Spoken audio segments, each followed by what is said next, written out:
네, 시사톡 라이브 2부 이슈 인터뷰로 가겠습니다. 전화 연결, 개혁신당의 김철근 사무총장 연결되어 있습니다. 나와 계시죠? 예, 안녕하세요. 예, 안녕하십니까? 네. 먼저 대선 얘기부터 하겠습니다. 이번 선거에서 8% 득표율 나왔습니다. 8.34%죠. 예. 예, 8.34%.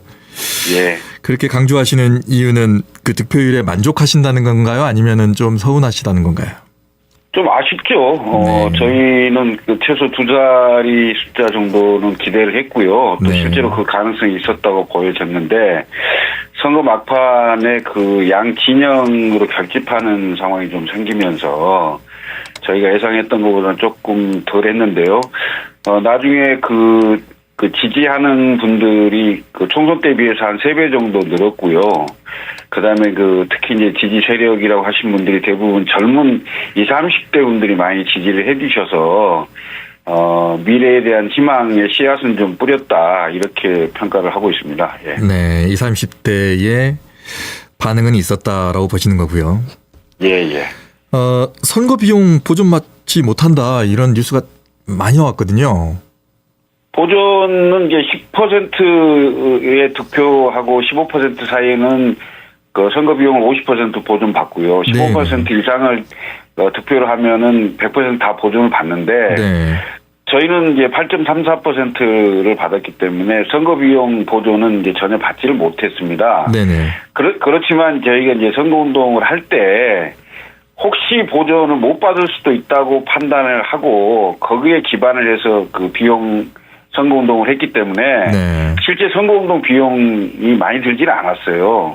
다른 당이 예를 들면 그 유세차를 전국에 한 270대 이상을 만드는 상황이라면 저희는 4대 갖고 했고요. 네. 그렇고 그다음에 이제 그 광고, TV 광고 연설, 그다음에 포털 사이트의 광고 연설, 이런 건 저희는 하나 못했죠. 아하. 그리고 이제 선거운동원, 유급 선거운동원을 전국에 한 7,000명 이상을 둘 수가 있는데, 네. 저희는 유급 선거운동원을 한 명도 두지 않고 했습니다. 그래요? 다 예. 당원들이 했나요? 그러면은? 그래서 그 무급으로 자원봉사 하신 분들이 다 했습니다. 무급으로 자원봉사로? 예. 그래서 1당과 2당이 대략 한 500억 정도의 선거 비용을 썼다면, 네. 그거 다 국민 세금입니다. 네. 근데 저희는 그거의 10분의 1도 채 안 되는 비용을 썼고요. 네. 득표에 따른 가성비로 따지면 저희가 가장 높죠, 사실은. 네, 좋은 쪽으로 해석하셨습니다. 네. 네. 근데 이제 조금 전에 이제 저희가 국민의힘 김의훈 서울 당협위원장과 얘기를 나누는데, 네. 국민의힘 쪽에서는 이번 이제 패배로 인해서 국민의힘 내부에서 자성의 목소리가 많이 나온다는 얘기를 하셨고요. 그러면서 네. 이제 내부에서 이탈할 수도 있는 사람들이 있지 않을까, 이런 네. 얘기도 좀 나눴습니다. 물론 이제 네. 뭐 이탈을 하더라도 소위 말하는 개혁신당 쪽으로 가진 않을 것이다, 이렇게 말은 하는데 어떻게 보십니까? 개혁신당 쪽으로 올 거라고 보십니까? 아니면 이탈 어떻게 할 것 같습니까? 이탈을 누가 하냐가 문제겠죠. 그러면 이탈을 이탈을 하냐, 아니면 네. 개혁파의 젊은 그 소장파들이 이탈을 하느냐. 네. 에 따라 다르겠죠. 지금 제가 봤을 때 국민의힘은 수습이 불가능한 상황입니다. 네. 왜냐하면 대선 패배의 원인을 어떻게 찾아야 되는지를 잘 모르는 것 같아요. 네. 우선 대선 패배를 하게 된 게 12.3 계엄과 윤석열 대통령 파면이잖아요. 네. 탄핵으로부터 온 거죠. 그런데 대통령 선거 기간 중에 계엄에 찬성하고 탄핵에 반대하고, 그다음에 부정선거를 선동하고, 그리고 아스팔트 극우 세력과 손잡고, 이런 분들이 주로 전부 그 당의 주요 요소에 선거운동을 했기 때문에, 네. 그분들이 선거에 책임을 지고 정리가 돼야 되는데, 그분들이 선거 끝난 이후에 가장 단적으로 보여준 게 지금 송원석 원내대표가 당선된 건데요. 네. 사실 친윤 친한 중도파가 이렇게 있다면 당내에 친윤파가 아직도 다수파를 차지하고 있긴 합니다만은 선거 패배의 책임을 지고 사실상 변화된 모습을 보이려고 노력을 해야 되는데, 완전히 기득권을 강고하게 지키겠다는 걸로 가서, 네. 저는 국민의힘은 선거 패배의 수습을 못할 걸로 보여져요. 오히려. 네. 네. 만약 이 상황이 실제로 지금 네, 실제로 네, 말씀하세요. 실제로 그 갤럽 기준의 여론조사로 봐도 지난주 금요일 날 무려 21%까지 떨어졌잖아요. 12%가 떨어졌어요. 네. 물론 선거 직후니까 그렇게 예상할 수도 있겠지만은 얼마만큼 그 대선 패배의 뼈아픔을 알고 그 혁신하고 바꾸려고 노력했느냐 이런 측면을 국민들이 좀 많이 볼 거 아니겠습니까? 네. 그런데 그런 모습들이 전혀 보여주고 있지 않다라는 게 문제겠죠. 조금 전에 뭐 자성의 목소리로 김윤 당협위원장도 절실함이 아직 없다. 뭐 네. 격하게 뭐 표현을 하면은 뭐 정신 아직 못 차린 것 같다 이렇게 말을 했는데요. 네. 자, 그 상황에서 이제 말씀하셨던 것처럼 만약에 개혁적인 성향의 의원들이 이탈을 해서 나온다면 개혁신당 네. 쪽으로 접촉할 의사는 있으십니까? 영입할 의사는?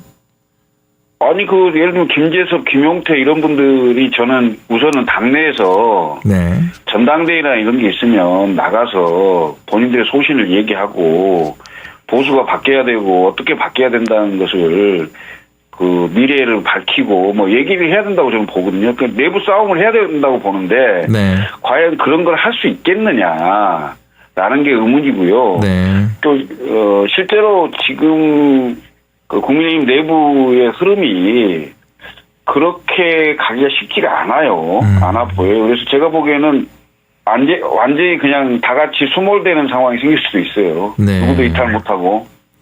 그리고 이제 그 올 하반기는 결국은 특검 전국이잖아요. 네.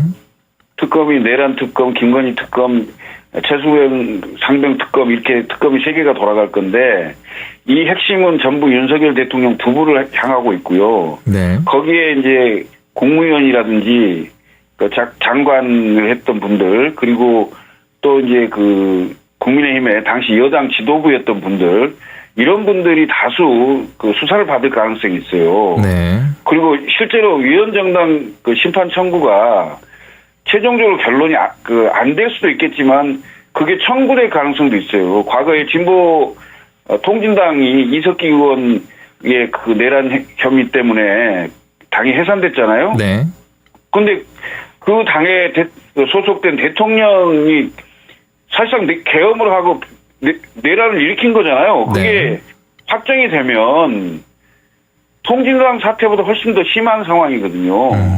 그럼 저는 그 가능성도 배제할 수 없다라고 네. 보여집니다. 네. 그래서 이제 다들 보수의 위기다 이렇게 지금 표현을 하는 것 같습니다. 이럴 때 네. 개혁신당의 어떤 포지션이 상당히 중요할 것 같은데 어떤 예. 식으로 포지션을 잡으실 예정입니까? 저희는 일단 기본적으로 저희 그 개혁신당은 대통령 선거 때도 마찬가지였습니다만은 젊은 정당이고 젊은 세력 이른바 20대 30대에 저희가 지역 기반으로 한 정당은 아닙니다. 그런데 네. 다행스럽게 20, 30대의 젊은 분들이 많이 지지해주고 지원해줌으로써 세대 기반 정당 비슷하게 지금 자리를 잡아가고 있는데요. 네. 저희가 그걸 기반으로 해서 더 많은 그 국민들에게 지지와 믿음을 받을 수 있도록 다양한 정책과 다양한 그 메시지를 준비해서 낼 수 있도록 하겠습니다. 네.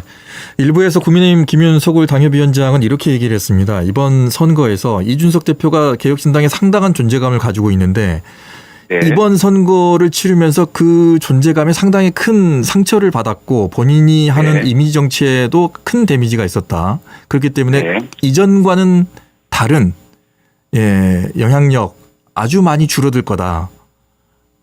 상당한 큰 상처를 받았다. 그렇기 때문에 개혁신당은 과거만큼 그렇게 하지 못할 것이다. 이렇게 얘기를 하던데요. 저는 전혀 정반대의 진단을 내놓고 있습니다. 네. 일단 그 총선 때 3.5%에서 지금 8.34%까지 왔고 지지하는 그 표로 보면 100만 표에서 한 300만 표 정도로 왔고요. 저희가 확장을 하고 국민들에게 신뢰를 얻어간다면 저희는 또 한 번의 지방선거에서 한 3배 정도의 표로 확장할 수 있다는 자신감을 가지고 네. 움직이고 있고요. 무엇보다도 중요한 건 젊은 세력들이 대단히 열성적으로 그 활동을 하고 지원을 해주고 있는 상황이기 때문에 저는 이준석 그 의원의 영향력은 훨씬 더 강화될 가능성이 있다 이렇게 보여지고요. 네. 무엇보다 이제 이번 그 대통령 선거의 표심에서 나타났습니다마는 영남을 제외한 모든 지역에 그 보수가 패배를 했거든요. 특히 수도권에서의 패배는 굉장히 아픈 상황인데요. 네. 지금 이 상황에서 그 보수의 대안이나 보수의 미래의 희망으로 설 수 있는 그런 지도자급의 그 젊은 정치인들은 많지가 않습니다. 그리고 그 지도자급에 들어가 있는 정치인 중에 한 명은 반드시 이준석 의원은 들어가 있는 상황이기 때문에 개혁신당의 입지는 훨씬 더 강화될 가능성이 있다. 저는 이렇게 보여집니다. 네. 그 강화된 입지를 내년에 지방선거에서 실제로 공천을 통해서 후보를 내실 건가요? 그럼요. 네, 저희 후보를 전국적으로 다 후보를 낼 예정이고요. 네. 특히 이제 아마도 가장 집중적으로 낼 수 있는 곳이 아마 수도권이지 않을까 싶습니다. 아, 수도권으로. 네. 지역으로는 어디로? 물론 지방도 다 내긴 하는데요. 네. 후보들을 발굴하고 다 내려고 노력은 하겠습니다만은 네. 아무래도 그 수도권에 집중적으로 나올 가능성이 있지 않을까 이렇게 예상이 됩니다. 왜냐 후보들이 많을 거라는 거죠. 수도권에. 아, 수도권에. 예. 그리고 또 수도권이 이번에 보니까 이제 보수의 어떤 세대 교체로 해볼 만하다고 지금 판단하신 거 아닌가요? 특히 이제 그 대학가 있잖아요 이번에 예. 저희가 그 득표율을 보니까 네. 대학가를 중심으로 해서 전부 두 자릿수가 넘었어요 거의. 네. 대학가 그다음에 그 큰 산업단지 있잖아요. 네. 큰 공장이 있는 거 예를 들면 뭐 수원에 뭐 삼성 반도체 공장이라든지 이런 근처 그런 데가 전부 두 자릿수를 넘어서 젊은 유권자가 있는 곳에서 저희 출마하는 후보들이 좀 많아지지 않을까. 그리고 또 실제로 유의미한 성적을 낼 수 있는 그런 상황이 되지 않을까 이렇게 보고 있습니다. 예, 알겠습니다. 자, 이재명 정부가 출범을 했습니다. 이 이재명 정부에 대해서는 어떻게 또 개혁신당은 평가를 하고 계시는지 궁금하네요. 일단은 그 이재명 정부를 떠나서 전임 정부가 탄핵을 당해서 그 대한민국의 어떤 중심이 불확실성이 있었는데 일단 민주당의 이재명 대통령이 당선이 됐고 설령 누가 대통령이 당선이 됐든 간에 일단 불확실성은 사라졌다 이렇게 보여지고요. 그다음에 인수위가 없는 상태에서 지금 민주당 이재명 대통령이 국정 운영을 하고 있기 때문에 우선은 좀 그 대통령이 뭘 하려고 하는지 조금 지켜보려고 하고 있습니다. 네. 그래서 일단 그러니까 물론 그렇다고 해서 인사 문제나 이런 것을 지적하지 않는 건 아닙니다만은 네. 우선 대통령께서 뭘 하려고 하는지 그리고 조금 더 강론으로 들어가기 전에 아직은 조금 지켜봐야 될 상황으로 보여진다 이렇게 보고 있습니다. 그렇게. 이번에 네. 예, 말씀하십시오. 이번에 민생 회복 지원금에 대해서는 어떻게 생각하십니까? 이제 큰 틀에서 보면 이재명 정부의 경제 정책을 볼 수 있는데 수요 측면이냐 공급 측면이냐를 봤을 때 마치 문재인 대통령의 소득주도 성장 비슷하게 정부의 재정을 풀어서 뭔가 수요를 많이 창출하게 되면 그거에 따라서 경기가 활성화될 수 있다라는 그런 논리의 경제 정책을 바탕으로 하는 것 같아서 조금 안타깝습니다. 지금 대한민국 경제는 그렇게 해서 성장하고 발전될 수 있는 상황이 아니거든요. 전 공급 측면의 혁신을 통해서 또는 신성장 동력을 찾고 또 이미 찾아진 동력에 대해서는 지원하고 이런 부분으로 많이 좀 정부의 정책이 바뀌어야 되는데 지금 무슨 지원금 푸는 거 이걸로는 그 경제 정책의 경기 활성화에 크게 도움이 될 것 같지가 않아요. 우리가 낚시를 하는 법을 가르쳐야지 낚시하러 가서 그냥 고기를 사주면 안 되잖아요. 네. 예. 그러면 그렇게 보고 있습니다. 말씀하신 이미 나와 있는 우리의 동력이라고 하면 어떤 것들을 예로 들으실 수 있으신가요? 그게 이제 반도체, AI 이런 거죠. 그다음에 2차 전지 이런 부분인데요. 이게 지금 엄청나게 전 세계적으로 경쟁이 심한 상태이기 때문에 이것을 어떻게 우리가 끌고 잘 갈 수 있느냐. 이거는 결국은 저희 입장에서는 인재 문제인데, 인재와 교육의 문제인데, 그 다음에 규제를 없애는 거의 문제고, 이런 문제에 대해서 아마 이제 이재명 정부의 생각은 다를 수 있다고 봐요. 그렇기 때문에 일단 조금 더 지켜본 다음에, 실제로 어떤 그 실적이나 이런 걸 가지고 얘기를 하려고 합니다. 예. 다음은 시간이 별로 없어서 이제 지금 그 김건희 씨에 대한 그 증권사 관련 녹취 파일도 나오고 있고요. 네. 또 여러 가지 이제 특검에 대한 수사가 빨라지고 있습니다. 여기에 대해서는 개혁신당은 어떤 입장이십니까?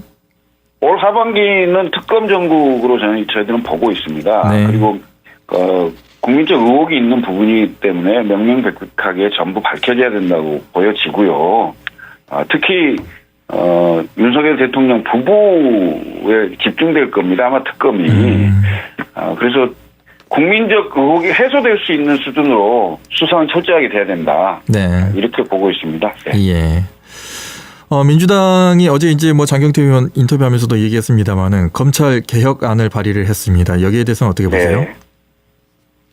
예, 검찰 개혁에 대해서는 국민적인 그 광범위한 그 논의가 좀 있어야 됩니다. 이게 그 수사기관과 사정기관을 개편하는 건데요. 네.